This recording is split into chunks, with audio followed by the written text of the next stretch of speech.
Buh. Buh. I don't know what it is about the animation on the mouse when they jump. It's just so funny. What's up, Samurai? We are back again for some more Veloren. So I've been doing a bit of grinding, not too much off camera, but I thought that today it would be fun for us to go caving together, because it's something that I haven't really included a whole lot of. I've been doing it quite a bit, and I'm slowly getting all them fat stacks of ore and resources.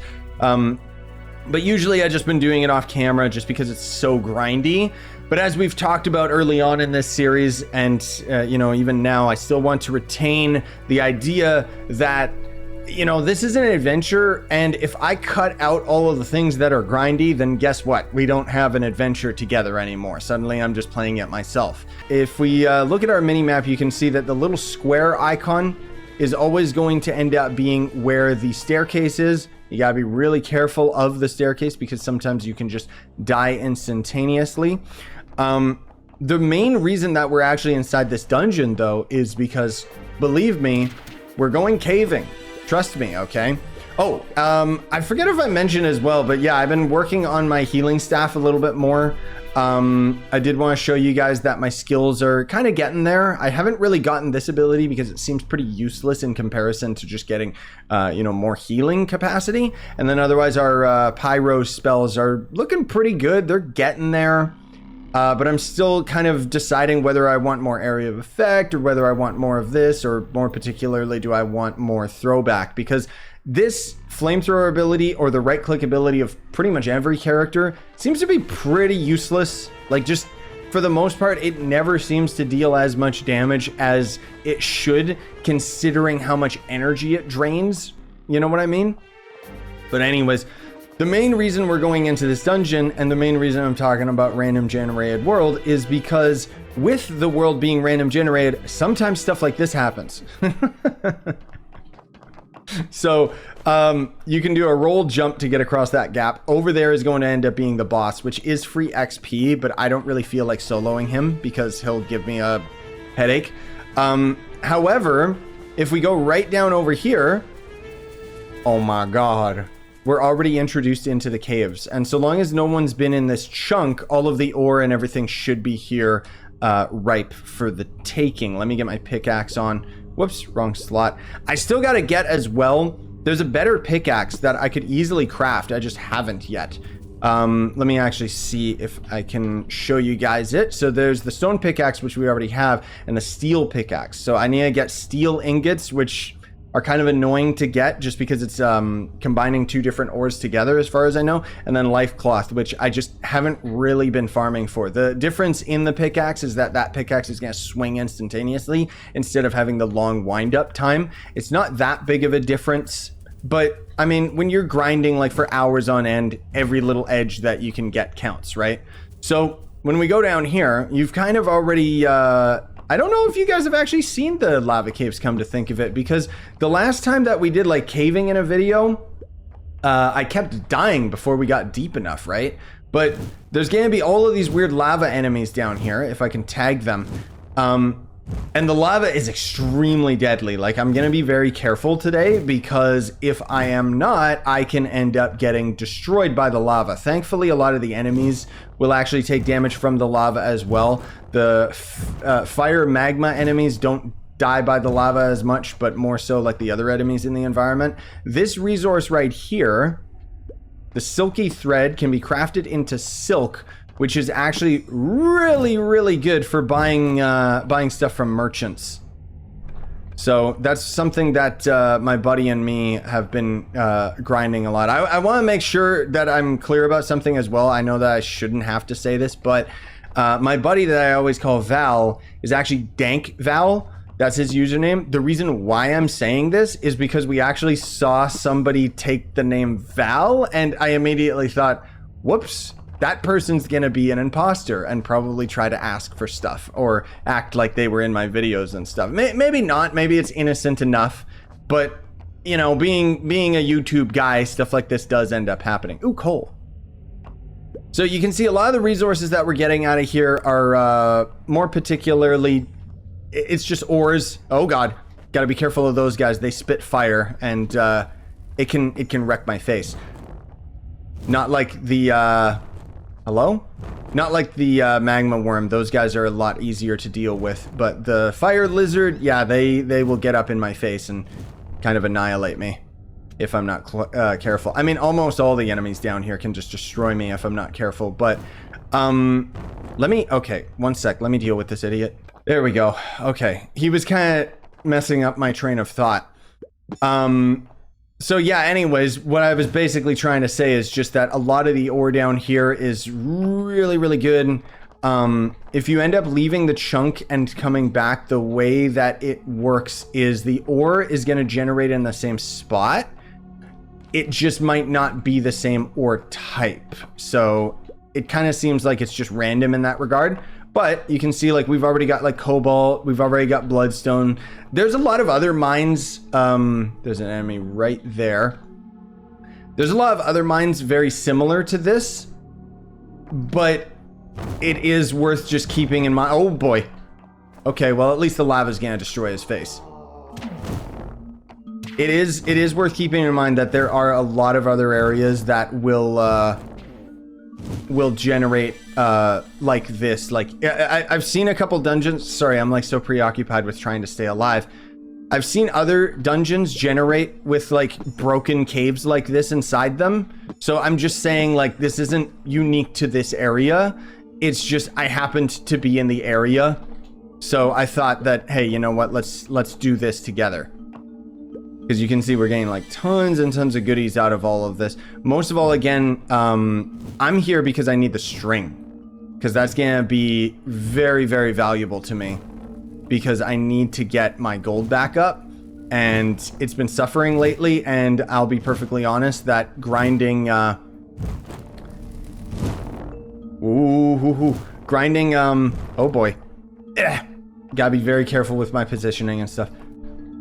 Grinding cotton has become a bit of a chore at this point because I need things that are a lot quicker and easier to get, and silk is just very, very valuable, and thankfully I'm strong enough to actually like farm it. Now, the other thing too that you'll notice is that the resources don't melt like they do in Minecraft, thank goodness, because otherwise that would actually be atrocious. The other main thing that I need out of this is the gemstones, because they're becoming more and more valuable for me because I need to craft so many things that require all of these crazy resources, right? Oh, that's bloodstone. I mean, I say that, but at the same time, we're kind of going to skip over... we're going to skip over a lot of our epic gear pretty soon. Like right now, I could actually craft myself another staff that would potentially be slightly better stats than this, but I'm going to wait... because pretty soon we're going to attempt doing another 5-star dungeon in the series that will hopefully allow me to get the it's not enchanted wood, I forget what the wood's called, but we need like the legendary wood from the Minotaur so that I could end up crafting a better staff shaft, and then that would ultimately allow us to skip right up to a legendary staff with the stats that we actually need, because that's kind of the big thing, is that because I'm speccing into the crit damage build, which might not even be recommended. I'm sure there's people that are yelling at me in the comments and stuff, or even just in game, that are saying like, oh, you shouldn't even, you're a mage, you should be building towards Sunsilk and energy regen. And I agree, but I like seeing heavy damage numbers. I don't know, crit damage was pretty busted in cubeworld, so I just naturally assumed that it can be busted in this. The problem is that we're very limited in the amount of crit chance that we can get in this game. Like, I don't think that there's any rings or amulets that end up giving it. It's more so the weapon itself that gives it, and then, oh god, that was close. And then all of the gear will end up actually being what gives us, like all the weapon or armor, I mean, will end up being what gives us higher crit damage value, but nothing seems to give us higher crit chance value. I could be mistaken. Look, a little turtle. Bah. Sorry, little buddy. Okay, so anyways, that's the big hurdle for this area in terms of just survivability. Did you know that these enemies are really, really dumb? You can just strafe to the side and they usually don't end up hitting you. At least the worms don't, because they kind of shoot in a straight line. You can utilize that strat for a lot of enemies. And I mean, generally speaking, at this point, you all know we have to kind of exploit the AI of most of the creatures in this game, because otherwise we can't really handle most of it, which I do genuinely hope that they never change. Like, frankly speaking, I like the fact that this game's kind of broken like that, because cubeworld had that and it was a lot of fun as well. And why is my guy not casting? That was weird. Oh, because I got tagged by his silk or whatever. So anyways, I'm just saying, like, we always got to be careful. We always got to keep our eyes peeled, because enemies can just like essentially one-shot us. Not necessarily down here. They'll take a couple hits to kill me, but I'm still very, very squishy, which kind of just happens with this game, like, no matter what. But you can see, like, how easily their AI bugs out. Unfortunately, I did tag that lizard, which means that I should kill him, because otherwise he's gonna slowly come out of the lava, and then he's gonna probably follow me around. Get out of here, you dumb bat. I still very much wish, like, I've gotten used to it, but I still wish that I could adjust my reticle so it was slightly higher on my screen. Because I still don't like that. I still don't like that I have to, like, look at such an awkward angle in order to actually, like, shoot at things. It's definitely made a huge difference being a mage, though. Like, I can't believe that I was actually being a ranger. I mean, I'm not saying that I'm not still working towards my ranger abilities, but as of right now, like, the fire staff just made more sense to my brain, as I mentioned in previous episodes. And then the healing staff made more sense for the group, you know, because we just kind of really needed healing. And after we ended up seeing that cryo dude just be like such an absolute baller of a healer. So this is where the cave starts getting, as you can see, a lot more dangerous. More so for the creatures in the environment, not me. No, it can be very, very bad. Yeah, go in the lava, dude. You may breathe fire, but you're not made of fire, and so there you go. That was actually just meat, so I don't need it. I'm trying to be very careful, because there is more to this cave that it turns back into a lava cave, but there's some serious deadly enemies that can spawn in here, like in this tree area. Again, I kind of wanted to just highlight this and show you guys. We got anything underneath me? No, so far so good. What is that up there with the glowy eyes? Is that an ogre? I don't know what that is. Oh yeah, it's a swamp troll. It's Shrek. Okay. Okay, I'm just gonna hope that we crit him enough. Yeah, there we go. That he stays away. Okay, good. Good. And then I get all of the delicious gear. Oh my god, he had a cobalt saber. That's beautiful, because that is a lot of money.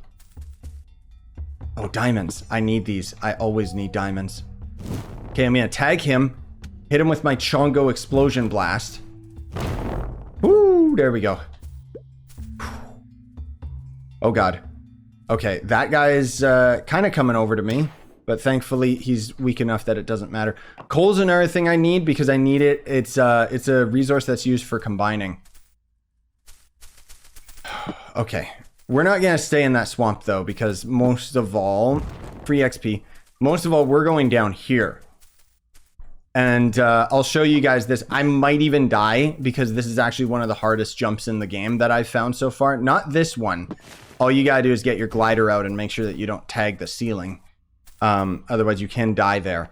But there's another jump up ahead, and I want to be very careful that there's no enemies nearby to ruin this for me. More blood ore. Yes, please. But that jump right up there is, like, genuinely hard to do. And the thing is, the lava tick damage is so ridiculously powerful that you can just barely survive. If you roll to extinguish the fire and pop off a flask, because it's basically the only thing that's powerful enough to heal you. Okay, that fragment's in the lava. I'm not even gonna bother. But this jump right here, you wouldn't think that this is as hard as it is, but it secretly is. Oh, many times have we died to that cliff face right there. Now, unfortunately, I can see that there's a crawler here and a lava drake, which means I gotta jump back here. I think the lava drake killed the, I think he killed the worm. That's funny. Oh, but unfortunately, yeah, I had to go back there. Okay. Just so that I could avoid them. Another thing too that's really hilarious, I hope that we see it today, but we might not, is, I'm laughing just thinking about it. Sometimes the enemies will glitch out and they fly up into the ceiling, and then they come crashing back down and they die by the fall damage. Oh god, it's one of my favorite things in this game. I also hate it because sometimes it can happen to the player, but it's still so hilarious that it's worth it. Okay, so here's the weird thing. This area right here is basically the end of the cave. I don't know if there's anywhere else we can go, but if we cheese the camera into the wall here, you can see there's, right above my face cam here, there is more to this cave. It just didn't seem to generate properly for us to be able to take advantage of it. So let me tag this guy here, who thankfully is down in the lava, and the sound of my fireballs is luring the other guy. Look at those fat crits. Well, I say fat crits, but look at those crits, I should say. When I get my full set of dragon scale armor and a better staff, those crits should be slapping like 50 damage each or something. Okay, I think we're good here, but we still gotta be very cautious because otherwise the fall damage is gonna kill me. But I think that's it for all of the enemies here. We didn't get as much silk as I was expecting we would. It didn't seem like we generated a lot of the magma worms, but hey, it was still a pretty good haul. Now, the funny thing is that there was a couple chests that generated down here the last time I was in this room, but it seems like that's not always the case. There we go. Thankfully, we can grab things from pretty far away. Also, I'm just grabbing stone out of habit, just because it's a resource that I need sometimes. What is that? Oh, a venom sac. A spider spawned in the lava. That's funny. Okay. Okay. Whew. Yeah, so without further ado, I guess that's basically it, gamers. That's it for the caves. There's not really much else to it. I see that amber up there. I'll grab that before I go to the next episode. But basically, what we would do now is we would go back to the character menu and just repeat it. Just repeat the process, go into this cave. Once I became confident enough in this cave, that's where I kind of wanted to just include this in a video. It's not so much trying to show you guys like, oh, this is the most efficient cave or anything like that, because again, there's ones that are actually more efficient. But usually what happens, like in particular, when I ended up going into this cave right here, it starts out as an ice biome, turns to a jungle, and then turns to lava. And depending on where it generated, it can be extremely vertical and take an absurd amount of time to get to this depth. So usually, if you can find a dungeon that's generated into the mines, it's going to be a lot better for you, because the dungeon itself will actually have so many vertical staircases that allow you to go deeper faster. You know what I mean? So anyways, with all of that said, I appreciate you watching, and your support on this series means everything to me, and I hope that you're still enjoying this adventure. Smash like, sub for more, buy the merch you want to support the channel. Sign on and stay epic, everybody.